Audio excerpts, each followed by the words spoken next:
విలేకరుల సమావేశానికి విచ్చేసినటువంటి మీడియా మిత్రులు అందరికీ, అదేవిధంగా నాతో పాటు పాల్గొన్న మిత్రులు, ఎస్సీ మోర్చా జిల్లా అధ్యక్షులు సుధాకర్ గారికి, అదేవిధంగా ఎస్సీ మోర్చాకి సంబంధించినటువంటి మీడియా సెల్ కన్వీనర్ పద్మిని గారికి, సూరారం డివిజన్ అధ్యక్షులు మిత్రులు కేశవ్ యాదవ్ గారికి, అదేవిధంగా జిల్లా కౌన్సిల్ మెంబర్ బలరామన్న గారికి, అదేవిధంగా సీనియర్ నాయకులు కంది శ్రీరాములు గారికి, మిగిలినటువంటి నాయకులందరికీ కూడా హృదయపూర్వకమైనటువంటి ధన్యవాదాలు తెలియజేస్తున్నాను. ఈ యొక్క విలేకరుల సమావేశం ప్రెస్ మీట్ ప్రధానమైనటువంటి ఉద్దేశం ఏంటంటే, భారతీయ జనతా పార్టీ పిలుపు మేరకు జాతీయ స్థాయిలో ఎస్సీ మోర్చాకు సంబంధించినటువంటి పార్టీ శాఖ అయినటువంటి ఎస్సీ మోర్చా ఆధ్వర్యంలో సంత్ రవిదాస్ యొక్క జన్మదినం 651 జన్మదిన దినాన్ని పురస్కరించుకొని భారతీయ జనతా పార్టీ ఆధ్వర్యంలో ఎస్సీ మోర్చా లీడ్ తీసుకుని దేశవ్యాప్తంగా కార్యక్రమాలు సమరసత సంకల్ప్ అభియాన్ అనే కార్యక్రమాలను నిర్వహించాలని సంకల్పించడం జరిగింది. ఈ యొక్క కార్యక్రమాలు 29 జూలై 2026 నుంచి ఫిబ్రవరి 4, 2027 వరకు, అంటే సుమారు 6 నెలల పాటు ఈ కార్యక్రమాలు భారతీయ జనతా పార్టీ ఎస్సీ మోర్చా ఆధ్వర్యంలో దేశవ్యాప్తంగా అన్ని రాష్ట్రాల్లోనూ జరగనై ఉన్నాయి.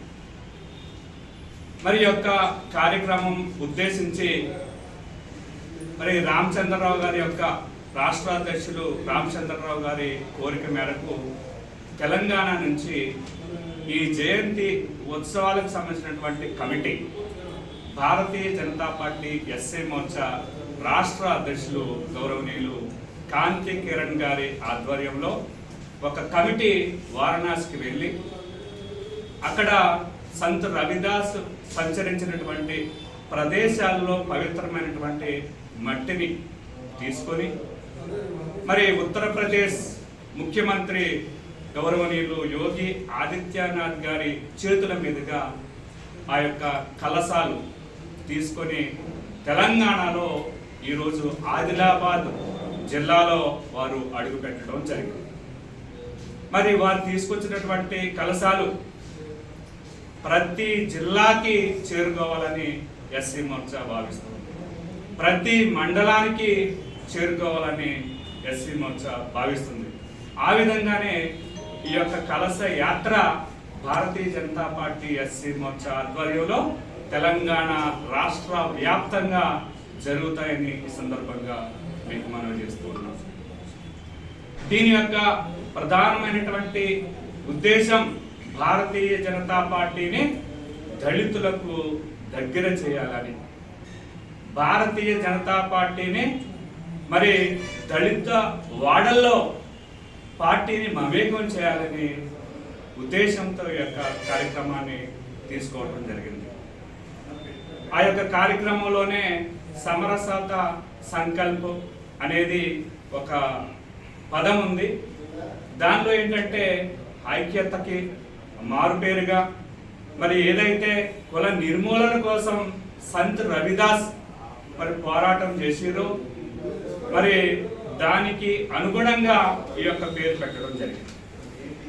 సంత్ రవిదాస్ వారు ఆనాటి కాలంలోనే మొఘలులు పరిపాలిస్తున్నటువంటి సమయంలో వారు ఉత్తరప్రదేశ్ ప్రాంతంలో వారణాసి ప్రాంతంలో మత మార్పిడులకు వ్యతిరేకంగా సమాజాన్ని సిద్ధపరిచినటువంటి మహానుభావుడు, ఉద్యమ కవి సంత్ రవిదాస్ అని మనం గుర్తుపెట్టుకోవాలి.